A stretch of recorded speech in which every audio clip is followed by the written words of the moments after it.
Hey gang, it's Donald here from CBC Designs again. A couple of weeks ago I showed you some candles that I had made from Isomalt using semi-Isomalt, and this was one of them, and today I'm going to show you how we did that. So let's get started.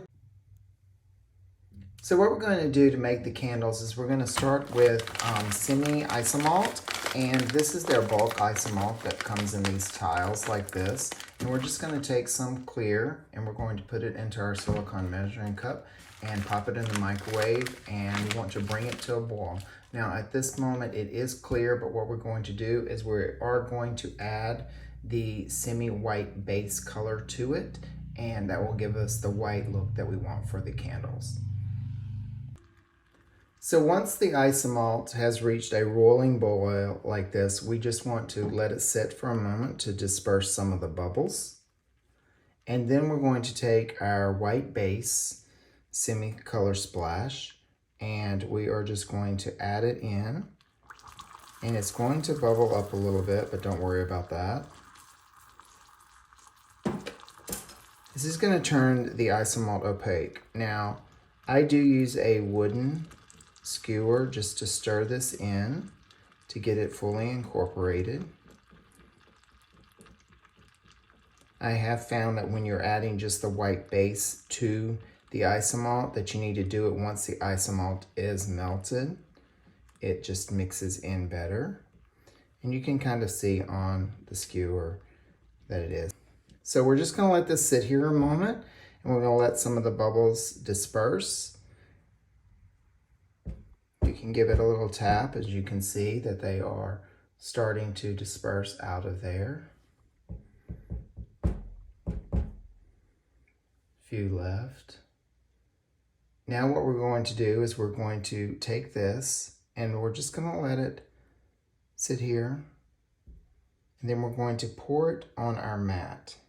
Now make sure you're using a mat, and I actually have two mats here. You can see a Silpat and then the silicone mat on top of it. And it all depends on the size of candle you're going to be making. So pour that on your mat, and what I like to do is I just like to let it thin out a little bit. I find that it pulls easier. So just pick up the edges of the mat, be very careful. Don't get your fingers into it.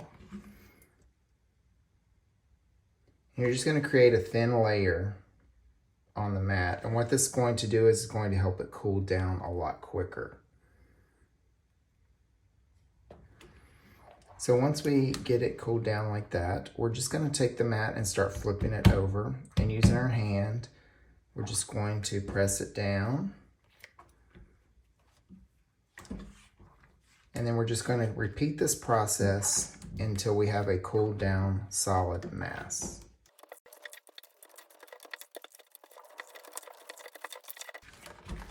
You can see how it's pulling away and it's starting to cool off on itself.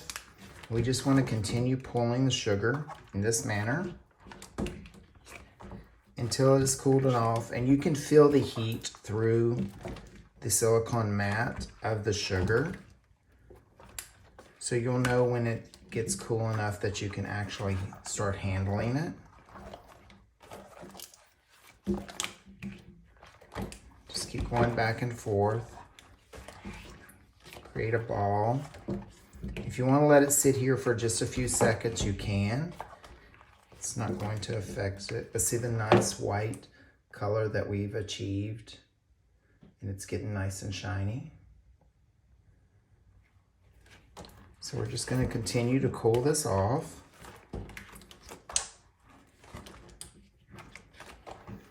Now I am working on a metal table, which is good for cooling it off.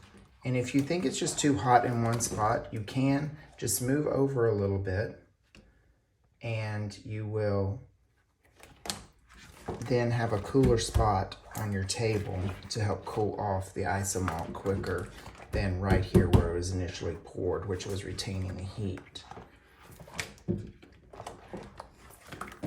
So basically we want to get it to the stage. It's almost there. I can now touch it and I can actually kind of roll it up, but I just want to go a little further with it and help it cool off just a little more.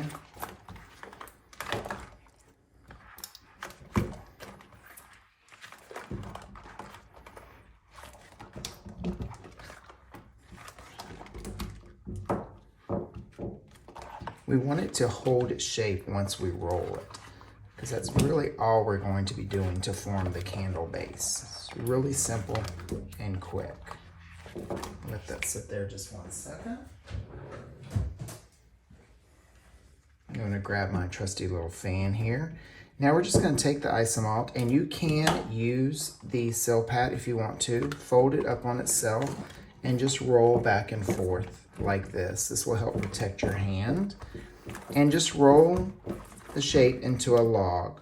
Now this one is a little long, but you can just take your hand, squish it back down. And these are candles. Candles don't have to be straight. They don't have to be totally even. They can be lumpy on one side. You can stand it up on its end to create a flat base. Or you can take a spatula or another sill pad and just hold it like this and rub it along there to help make it flat. Because you do want one flat side.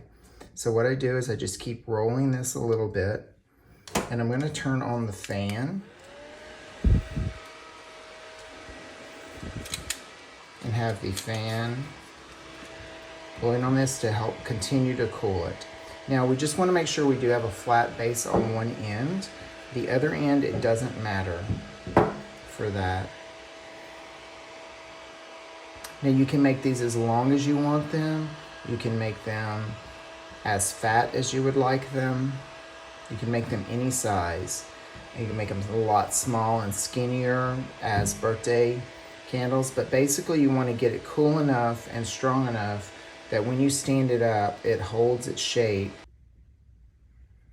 Okay, so for this next part, we're going to create the melted wax look on the candle. As you can see, we have our candle base here, and the top is not very level at all, as if you can see, so we're going to use that to our advantage.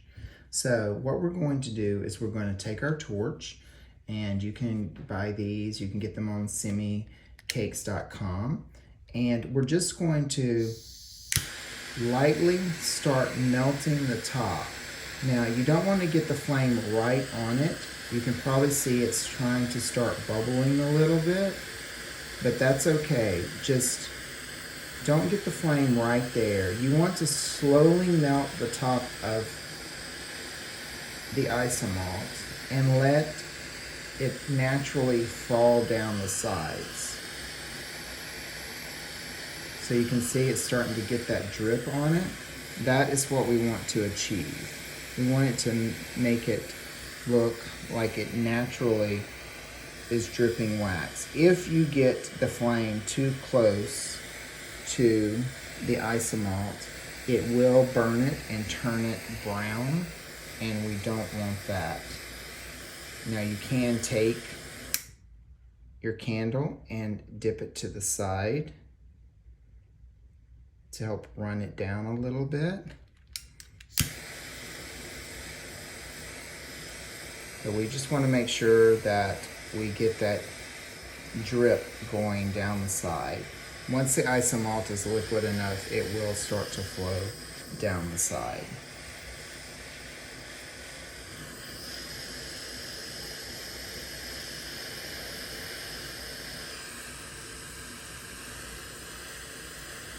And it's okay if it goes all the way to the bottom, if it runs down.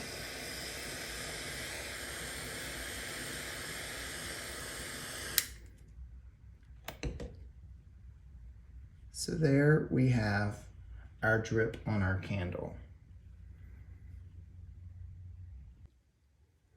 Okay, so what we're going to do now is we're going to make the flames for the top of the candle.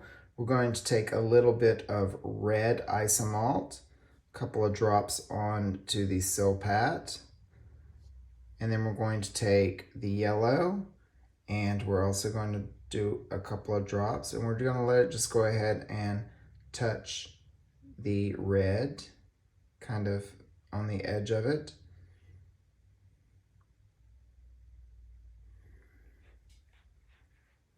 And then we're gonna let that sit there. We're just gonna move it over a little bit so it's not right where we poured it, so it'll be a little cooler.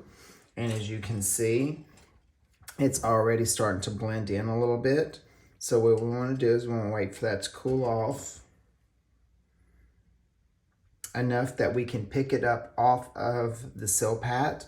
And then what we're gonna do is we're just gonna pull it until we get a point similar to this, which will create the flame for the top of our candle. So it shouldn't take too long for them to cool off. If you want to cool it a little quicker,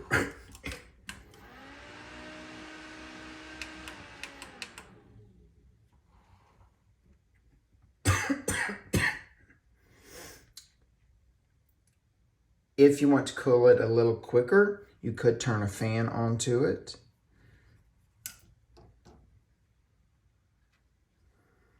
But you want to make sure that it will just pop right off of there. Still a little tacky. So give it just a few more seconds. But like I said, with the silpat and the Isomalt, once it's cool enough, it will peel right off of there. So it's almost ready. There you go, just so we can move it. We still want it to be pliable when we pick it up because we want to be able to stretch it. So that one is loose now, and so is that one. So you can kind of give it a little roll like this and kind of meld those two colors together a little bit. And as you do that, it will cool off. You can feel with your finger that it's still just a little warm. But as it's starting to set up, like it is now, you just want to give it a pull. And you can see that it's just going to wind up separating in the middle. So you can just grab it in the middle and just snap. And you can just pinch that together with your fingers. And the same with this one. This one is starting to set up a little more. So we'll just snap it. And if it is too hard for you, you can go back, just be very careful. Hit it with your torch real quick on the end, and then just give it a roll, and it will create another point on the end of it for you. Just like that, just so you can apply it. If you do have a heat lamp, you can place it underneath the heat lamp, but then this will give you your flame, just like that. So a couple of different ones there. And you can make them any size you need them according to the project you're working on. So here's our finished candle. What we did is we took the ball tool and we used it in the very center of the candle while the Isomalt was still a little pliable, and just made an indentation, and then took our torch and our flame that we had made earlier and just stuck it in there while the Isomalt was still warm, and used the fan to cool it off to create our flame in our candle. So also don't forget, once your candle has cooled off, right after you make it, you want to make sure that you spray them with edible glaze, the PME clear glaze that is also available at semicakes.com. This will help preserve it and will keep it from crystallizing over. So also don't forget, once your candle has cooled off, right after you make it, you want to make sure that you spray them with edible glaze, the PME clear glaze that is also available at semicakes.com. This will help preserve it and will keep it from crystallizing over.